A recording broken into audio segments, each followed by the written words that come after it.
Perkenalkan, nama saya Gaetsa Zahra Sofa dengan NIM F221230003.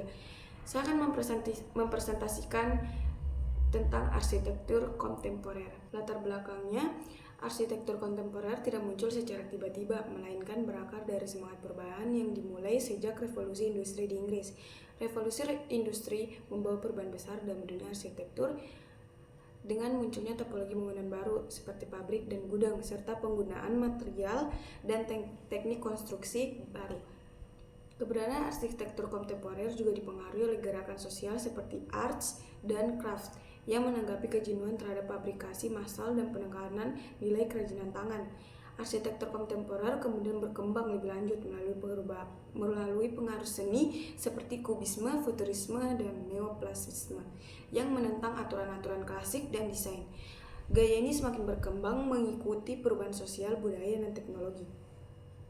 Di Indonesia, arsitektur kontemporer berkembang dalam dekade terakhir dengan pengaruh arsitektur modern barat, menciptakan kesamaan ekspresi dengan karya-karya arsitek terkenal seperti Mies van der Rohe dan Le Corbusier. Menurut Simbeck, arsitektur kontemporer bertujuan untuk memberikan solusi bagi tantangan arsitek masa depan dan situasi masa kini. Sementara Charles James memperkenalkan konsep arsitektur bersandi ganda atau double-coded yang menjadi dasar perkembangan arsitektur kontemporer. Arsitektur kontemporer Indonesia saat ini didominasi oleh gaya modern yang tidak terikat oleh konsep konvensional. Gunawan E. mengidentifikasi 4 ciri utama arsitektur kontemporer. Pertama, ekspresi bangunan bersifat subjektif. Kedua, kontras dengan lingkungan sekitar. Ketiga, bentuk sederhana namun kuat. Keempat, memiliki kesan gambaran dan penghayatan yang kuat.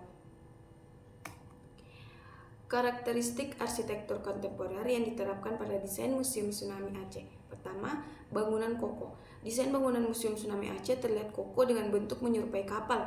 Hal ini melambangkan ketahanan dan kemampuan bangunan untuk bertahan menghadapi bencana tsunami, serta menunjukkan simbolisme kekuatan. Kedua, gubahan ekspresif yang dinamis. Bentuk bangunan yang oval dan tidak kaku menggambarkan dinamika tsunami yang datang secara tidak terduga. Massa bangunan ini tidak kaku, menghindari pola geometri yang kaku. Ketiga, konsep ruang terbuka. Lantai dasar dirancang terbuka dan komunal, memungkinkan pengunjung untuk merasa terhubung dengan ruang luar dan menciptakan suasana inklusif. Keempat, harmonisasi ruang luar dan ruang dalam. Jembatan yang melintasi air di lantai dasar menciptakan hubungan yang kuat antara ruang dalam dan luar, memberi kesan alami dan terbuka. Kelima, fasad transparan. Penggunaan kaca pada fasad memberikan kesan keterbukaan dan memungkinkan pencahayaan alami dengan tambahan secondary skin untuk melindungi dari panas matahari. Keenam, kenyamanan hakiki. Desain pintu masuk dengan ram memudahkan akses bagi pengunjung difabel. Penggunaan beton sebagai bahan utama bangunan memberikan kesan kejujuran dan kekuatan, menciptakan suasana yang solid dan stabil. Ketujuh, eksplorasi elemen landscape. Landscape museum mengoptimalkan vegetasi dan menambahkan ruang hijau di sekitar bangunan.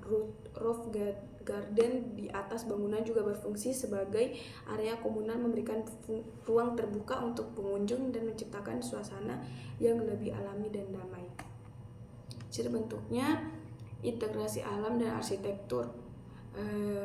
Mengintegrasi elemen-elemen alami ke dalam desain mereka. Penggunaan ruang hijau, taman vertikal atau atap hijau mendukung keberlanjutan, menciptakan hubungan antara ruang dan luar, hubungan ruang dalam dan luar. Arsitektur seperti ini seringkali berupaya menciptakan lingkungan yang sehat dan ramah lingkungan. Contohnya Bosco Verticale, Milan, Italia, oleh Stefano Beori. Kedua, bentuk geometri dan simetris. Bentuk geometri baik itu kotak, segitiga, atau bentuk-bentuk sederhana lainnya seringkali digunakan dalam arsitektur kontemporer untuk menciptakan kesan minimalis dan teratur. Desain ini berfokus pada kesederhanaan garis dan bentuk yang simetris, memberikan kesan kestabilan dan keteraturan. Contohnya The Glass Pavilion, Toledo Museum. Toledo Museum of Art, Amerika Serikat oleh Sana. Ketiga, bentuk organik dan fluida. Banyak penggunaan kontemporer yang mengadopsi bentuk melengkung atau simetris untuk menciptakan estetik yang organik dan futuristik. Bentuk ini menggambarkan aliran yang dinamis, tidak terbatas pada bentuk geometris tradisional. Arsitektur semacam ini seringkali terinspirasi oleh bentuk alami seperti gelombang, cairan, atau bentuk tubuh manusia. Contohnya Guggenheim Museum, Bilbao, Spanyol oleh Frank Gehry. Desain bangunan ini menggunakan bentuk melengkung dan asimetris, menciptakan kesan organik yang tidak hanya futuristik tapi juga penuh ekspresi, mengingatkan pada bentuk alami yang mengalir. Keempat, fasad dinamis. Fasad bangunan kontemporer seringkali dirancang dengan elemen yang bergerak atau berubah seperti penggunaan kaca, palen yang bisa dipindahkan, atau sistem ventilasi yang berfungsi ganda. Fasad dinamis menciptakan kesan pergerakan dan perubahan yang mencerminkan dunia modern yang cepat dan selalu berubah. Beijing National Stadium atau Cina oleh Herzog dan De Meuron. Fasad stadion ini menggunakan struktur baja yang saling berhubungan dan terjalin, memberikan kesan dinamis yang menciptakan bentuk yang terus berubah sesuai dengan perspektif pengamat. Contoh kasus pertama, saya mengambil Guggenheim Museum di New York, Amerika Serikat, Frank Lloyd Wright. Contoh arsitektur kontemporer yang menggunakan bentuk melengkung dan organik dengan desain spiral yang tidak biasa. Bangunan ini menantang konvensi dengan menghindari bentuk kotak atau segi empat yang tradisional. Sebagai gantinya, ruang interior mengalir dengan cara yang sangat berbeda dari bangunan museum pada umumnya. Bentuk melengkungnya memberikan kesan futuristik dan menciptakan pengalaman ruang yang berbeda bagi pengunjung. Contoh kasus kedua, Louis Vuitton Foundation.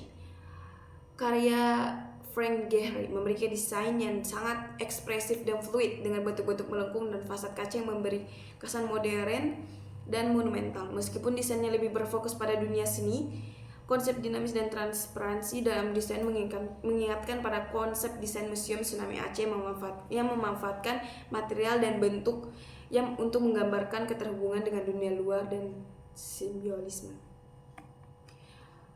Ketiga, yang terakhir, The National Museum of African American History and Culture, Washington. Dirancang oleh David Adjaye, mengusung desain yang sangat simbolis. Fasad terinspirasi oleh seni tradisional Afrika dengan motif logam menyerupai pola anyaman atau tekstil, menciptakan kesan monumental dan kuat. Bangunan ini